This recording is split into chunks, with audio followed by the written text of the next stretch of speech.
English सीखने से पहले आपको ये पता होना चाहिए कि जो आप इंग्लिश के सेंटेंसेस फ्रेम करते हो आखिर उसका कॉन्सेप्ट क्या है। यानी कि आप जो सेंटेंसेस में इज लगाते हो, कमिंग लगाते हो या फ्रॉम लगाते हो, जैसे आपको स्क्रीन पर एक सेंटेंस दिख रहा होगा वो ऑफिस से आ रहा है, इसे जब हम इंग्लिश में ट्रांसलेट करेंगे तो हम बोलेंगे he is coming from office. क्या आपको पता है कि आप जो सेंटेंसेस को फ्रेम करते हो उनमें सब्जेक्ट क्या होता है, उनमें ऑब्जेक्ट क्या होता है, हेल्पिंग वर्ब क्यों लगाया जाता है? क्या आपको ये कॉन्सेप्ट पता है?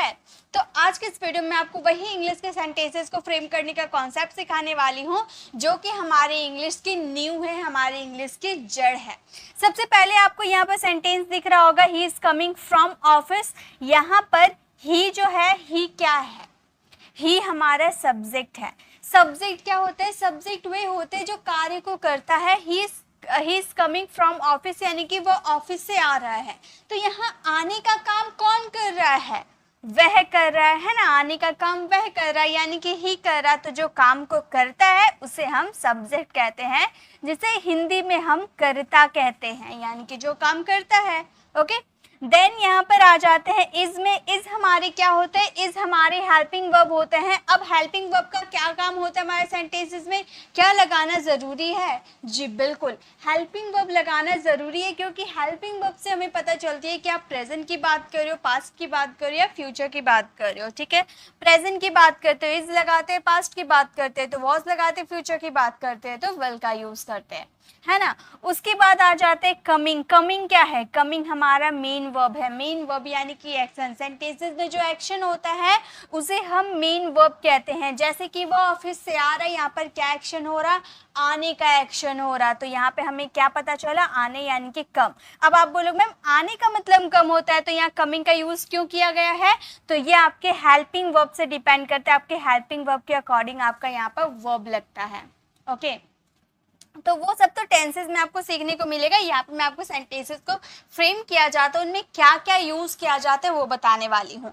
तो यहाँ पे एक आपका सब्जेक्ट पहले रहेगा, उसके बाद हेल्पिंग वर्ब आप यूज करोगे, देन आपको मेन वर्ब यूज करना होगा। देन यहाँ पर जो फ्रॉम यूज हुआ है ये क्या है? हमारा प्रीपोजिशन है। प्रीपोजिशन आ सकते हैं, आर्टिकल्स आ सकते हैं, एडजेक्टिव आ सकते हैं, कुछ भी आ सकता है। ठीक है, तो यहाँ पर हमारा फिलहाल सेंटेंसेस में ये जो फ्रॉम यूज हुआ ये हमारा एक तरह से प्रीपोजिशन है। यहाँ पर कुछ भी आ सकते हैं, वर्ब के बाद कुछ भी आ सकते हैं, डायरेक्ट ऑब्जेक्ट भी आ सकते हैं। ऑब्जेक्ट क्या है हमारा? ऑफिस। ऑफिस क्या है? ऑब्जेक्ट। ऑब्जेक्ट का क्या काम होता है? जिसपे सब्जेक्ट कार्य करता है। जैसे वो आ रहा है, कहाँ से आ रहा है? ऑफिस से। ऑफिस पे काम किया गया है। जैसे मम्मी खाना बना रही है, मम्मी क्या बना रही है? खाना। जिसपे कार्य किया जाता है वो हमारा ऑब्जेक्ट कहलाता है। तो यहाँ पे ऑफिस हमारा ऑब्जेक्ट हो गया जिसपे कार्य का प्रभाव पड़ता है। तो ये क्लियर है। अब बात करते हैं ये सेंटेंस के रूल की। ये रूल समझना बहुत ही ज्यादा जरूरी है। सेंटेंस में 3 पर्सन होते हैं। फर्स्ट पर्सन एक होता है, second person and third person. 3 he person होते हैं। क्या इसके अलावा कोई पर्सन होते हैं? जी बिल्कुल नहीं, 3 ही पर्सन होते हैं। ओके, और हमारे सब्जेक्ट कितने होते हैं? He, she, it, we, you, they, I, name. क्या इतने ही सब्जेक्ट होते हैं? जी बिल्कुल इतने ही सब्जेक्ट होते हैं। उसके बाद आपका कोई नाम भी हो सकता है। ठीक है, हमारा जो मास्टर फार्मूला होता है किसी भी सेंटेंसेस को फ्रेम करने का, मास्टर फार्मूला है ये सब्जेक्ट, हेल्पिंग वर्ब, वर्ब यानी कि मेन वर्ब एंड ऑब्जेक्ट। इतना ही हमारे सेंटेंसेस को फ्रेम करने के लिए जरूरत पड़ती है। ओके, अब बात करते हैं यहाँ पे first person, second person and third person. मैंने बताया था ना, फर्स्ट पर्सन में हमारे आते हैं सिंगुलर। फर्स्ट पर्सन की कैटेगरी देखिए, सिंगुलर हो सकते हैं या प्लूरल हो सकते हैं। तो फर्स्ट पर्सन का अगर आपसे कोई पूछता है कि फर्स्ट पर्सन सिंगुलर क्या है, तो आप आंख बंद करके बता देना है। अब आंख बंद करके क्या बता दोगे? आई होता है। और फर्स्ट पर्सन प्लूरल यानी कि वी। ये किसके बारे में बताते हैं? जो बोलता है। यानी कि देखिए आपको कैसे पता करना है कि ये फर्स्ट पर्सन है या सेकंड पर्सन है? कैसे पता चलेगा? जो बोलने वाला व्यक्ति होता है ना वो फर्स्ट पर्सन होता है। अच्छे से क्लियर कर दूंगी, पहले सेकंड और थर्ड पर्सन भी देखिए। सेकंड पर्सन अगर आप सिंगुलर देखने जाओ तो सिंगुलर यू ही होता है, प्लूरल भी यू होता है। यानी कि अगर सिंगल व्यक्ति की बात करोगे तो भी यू का यूज करोगे, प्लूरल व्यक्ति की बात करोगे तो भी यू का यूज करोगे। एंड थर्ड पर्सन सिंगुलर हो जाते हैं ही, शी, इट। यानी कि सिंगल व्यक्ति, जब आप किसी सिंगल पर्सन की बात करोगे वो थर्ड पर्सन सिंगुलर होता है और दे आपका थर्ड पर्सन प्लूरल होता है।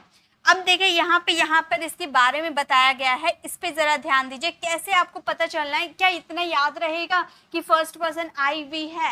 वो सब ध्यान मत रखिए, बस ये ध्यान रखिएगा आप इंग्लिश बोलना सीख जाओगे। जैसे कि देखिए फर्स्ट पर्सन क्या होता है, जो बोलने वाला है, यानी कि अभी बोलने का एक्शन कौन कर रहा है, मैं, यानी कि मैं क्या हो गई फर्स्ट पर्सन। सुनने का काम कौन कर रहा, आप, यानी कि आप क्या है सेकंड पर्सन। जो सुनता है, जो सुनता है वो सेकंड पर्सन होता है। और अब मैं और आप मिलकर बात कर रहे हैं रोहन के बारे में कि रोहन बहुत शैतान है, वो हमेशा बदमाशी करता है, तो मैं और आप बात करें किसी थर्ड पर्सन, किसी दूसरे व्यक्ति के बारे में, वो व्यक्ति कहलाता है थर्ड पर्सन जिसकी बात होगी। यानी कि फर्स्ट पर्सन और सेकंड पर्सन मिलकर जिसके बारे में बात करें वो होते हैं थर्ड पर्सन। ओके, ये क्लियर है, पर्सन आपको क्लियर हो गया। अब आ जाते हैं वर्ब में। मैंने सब्जेक्ट बता दिया, सब्जेक्ट क्या क्या होते हैं, उसके पर्सन्स बता दिए।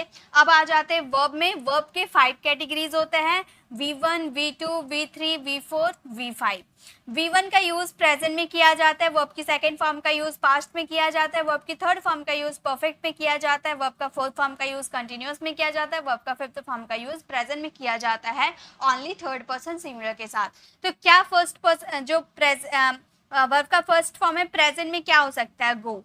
इसे हम बेस फॉर्म भी कहते हैं, ठीक है। ये जो फर्स्ट पर्सन आप देख रहे हो ना, इसे हम बेस फॉर्म भी कहते हैं। इसका सेकंड पर्सन क्या होता है, गो का सेकंड पर्सन, गो मीन्स होता है जाना, गो का सेकंड फॉर्म होता है हमारा वेंट। इसके थर्ड फॉर्म होते हैं gone, fourth form going and fifth form goes. हमेशा third person singular. Third person singular मैंने क्या क्या बताया, ही, शी, इट, यही आपके क्या होता है थर्ड पर्सन सिंगुलर। इसी के साथ वर्ब का फिफ्थ फॉर्म लगते हैं। नेक्स्ट है डू। डू का मतलब होता है करना, कोई काम करना, कोई एक्टिविटी करना। ओके, इसका सेकंड फॉर्म हो जाते हैं did, third form done, fourth form doing and fifth form does. यहाँ पे जो आपको डू, डिड और डज दिख रहा है ना, ये आपको हेल्पिंग वर्ब के रूप में भी आपका काम आता है। ओके, तो ये बाद में मैं आपको क्लियर करवाऊंगी। यहाँ पे वर्ब का फॉर्म्स देखिए कि कैसे इसके वर्ब्स के फॉर्म होते हैं। ये हमारे सेंटेंसेस को फ्रेम करने का जड़ है, इसके बिना आप सेंटेंसेस नहीं फ्रेम कर सकते। नेक्स्ट है ईट, यानी कि खाना। इसका second form eat, third form eaten, fourth form eating and fifth form eats. Okay, तो ये होते हैं हमारे वर्ब्स। तो ये क्लियर हो गया, वर्ब समझ में आ गया। अब आ जाते हैं इसके सेंटेंसेस में। अब देखिए सब्जेक्ट के बारे में बताती हूँ। सब्जेक्ट को बोला जाता है कर्ता, यानी कि जो काम को करता है। वाक्य में काम को करने वाले को कर्ता कहते हैं, यानी कि सब्जेक्ट कहते हैं। अब यहाँ पर हाईलाइट करके आपको दिखाया गया है, सीता घर जा रही है। यहाँ पर हाईलाइट क्या किया गया है, सीता को, यानी कि यहाँ पे सब कौन, घर जाने का काम कौन कर रहा है, सीता कर रही है। तो हम क्या बोलेंगे, हम बोलेंगे Sita is going home. Sita घर जा रही है, Sita is going home. Okay, next sentence देखिए। नेक्स्ट है राम खेलता है। अब यहाँ पर खेलने का एक्शन कौन कर रहा, खेलने का एक्शन राम कर रहा है, यानी कि राम हमारा क्या हो गया, राम हमारा हो गया सब्जेक्ट। राम प्लेस, राम खेलता है, राम प्लेस।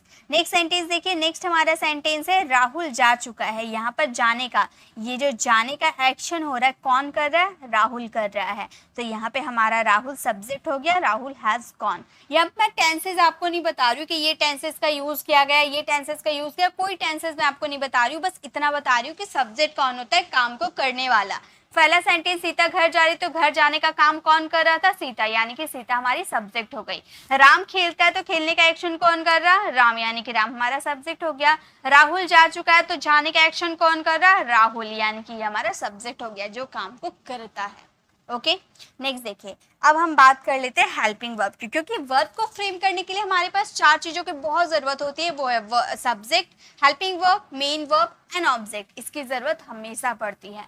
तो अब बात कर लेते हैं हेल्पिंग वर्ब की, समय और सब्जेक्ट के बारे में। देखिए हेल्पिंग वर्ब का क्या काम होता है। हेल्पिंग वर्ब का सबसे पहला काम है समय के बारे में बताने के लिए। अगर हेल्पिंग वर्ब नहीं होगी ना, तो आपको समय का पता नहीं चलेगा। जैसे पापा घर पहुंच गए हैं, तो यहाँ पर पापा हैज रिच होम। अगर हैज नहीं रहता तो क्या हमें पता चलता, पापा रिच्ड होम। पापा पहुंच गए, पापा पहुंचे, गए हैं मतलब कब पहुंचे हैं, प्रेजेंट में पहुंचे हैं या पास्ट में पहुंचे, ये पता नहीं चलता। अगर हैज नहीं रहता ना तो पता नहीं चलता। अब हमने हैज का यूज कर दिया, तो ये बात क्लियर हो गई कि पापा पहुंच गए हैं प्रेजेंट तक ही। ओके, नेक्स्ट, वह खाना खा लेगा, ही विल ईट, या फिर वो खाना खाएगा, ही विल ईट फूड। अब विल नहीं रहता तो हमें पता नहीं चलेगा कि वो प्रेजेंट में खाएगा, पास्ट में खाएगा या फ्यूचर में खाएगा। तो हमने यहाँ पर विल का यूज कर दिया तो हमें ये पता चल गया कि हाँ भाई वो फ्यूचर में खाएगा। नेक्स्ट है तुमने उससे पूछा डिड यू आस्क। अब ये सेंटेंस पास्ट में पूछने की बात हो रही है या प्रेजेंट में पूछने की बात हो रही है, फ्यूचर में, ये हमें पता चला जब हमने इसमें डिड का यूज किया। डिड हमारा पास्ट शो करता है तो डिड हम यूज कर देंगे तो हमें ये क्लियर हो जाएगा कि ये हमारा सेंटेंस जो है वो पास्ट में पूछा गया है, इसीलिए इसकी जरूरत हमेशा पड़ती है। ठीक है, डिड का यूज पास्ट में किया जाता है, हैज का यूज हमारा प्रेजेंट में किया जाता है और विल का यूज फ्यूचर में किया जाता है। Got it. चलिए आगे देखिए। नेक्स्ट अब हम बात करते हैं मेन वर्ब, जो काम सब्जेक्ट करता है। मैंने स्टार्टिंग में ही बताया था सब्जेक्ट जो एक्शन को करता है ना, जो काम को करता है, वो काम ही हमारा मेन वर्ब कहलाता है। राहुल स्कूल जा चुका है तो राहुल क्या काम कर रहा है, जाने का काम कर रहा है, तो हम बोलेंगे Rahul has gone to school. तो ये जो गॉन यूज हुआ है ये हमारा मेन वर्ब है। ओके अब ये गॉन वर्ब के थर्ड फॉर्म के रूप में क्यों यूज हुआ है, तो ये डिपेंड करते हैं आपके हेल्पिंग वर्ब में। हेल्पिंग वर्ब के अकॉर्डिंग हम यहाँ पर मेन वर्ब का यूज करते हैं, तो वो आप टेंसेस में सीखोगे। ठीक है, नेक्स्ट है राम दूध बेच रहा है। अब यहाँ पर क्या काम कर रहा है, बेचने का काम कर रहा है, यानी कि Ram is selling milk. Selling जो आपका हो गया ये आपका वर्ब हो गया। वर्ब का फोर्थ फॉर्म का यूज क्यों किया गया है, ये आपके हेल्पिंग वर्ब पे डिपेंड करते हैं। ओके नेक्स्ट है वह बगीचे में खेलता है, तो वह क्या काम कर रहा है, बगीचे में खेलने का काम कर रहा है, यानी कि he plays in the garden. तो यहाँ पर जो प्लेज यूज हुआ ये प्रेजेंट के लिए यूज है। अब ये टेंस हमारा क्या है, ये टेंस हमारा प्रेजेंट इंडेफिनिट है जो आपको टेंसेस में सीखने को मिलेगा। तो मेन वर्ब का मतलब होता है एक्शन। ठीक है, मेन वर्ब का मतलब होता है एक्शन। जब सब्जेक्ट कोई एक्शन करता है ना तो उस एक्शन को हम मेन वर्ब कहते हैं। चलिए आगे देखिए, अब बढ़ जाते हैं हम ऑब्जेक्ट की तरफ, जिस पर सब्जेक्ट काम करता है। यानी कि राम एक पत्र लिख रहा है, तो राम क्या लिख रहा है, पत्र। तो पत्र के ऊपर एक्शन हो रहा है जिस पे एक्शन का प्रभाव पड़ता है, जिस पे सब्जेक्ट कार्य करता है, वो हमारा ऑब्जेक्ट कहलाता है। जैसे राहुल स्कूल जा चुका है, तो राहुल कहाँ जा चुका है, स्कूल। तो हम बोलेंगे Rahul has gone to school. School हमारा ऑब्जेक्ट हो गया। राम दूध बेच रहा, तो राम क्या बेच रहा है, दूध बेच रहा। दूध हमारा ऑब्जेक्ट हो गया। Ram is selling milk. वह बगीचे में खेलता है, वह कहाँ खेलता है, बगीचे में। He plays in the garden. Garden हमारा क्या हो गया, ऑब्जेक्ट। तो आपको इस तरह से subject, helping verb, main verb and object की अच्छी जानकारी होनी चाहिए, तभी आप किसी भी सेंटेंसेस को फ्रेम कर सकते हो।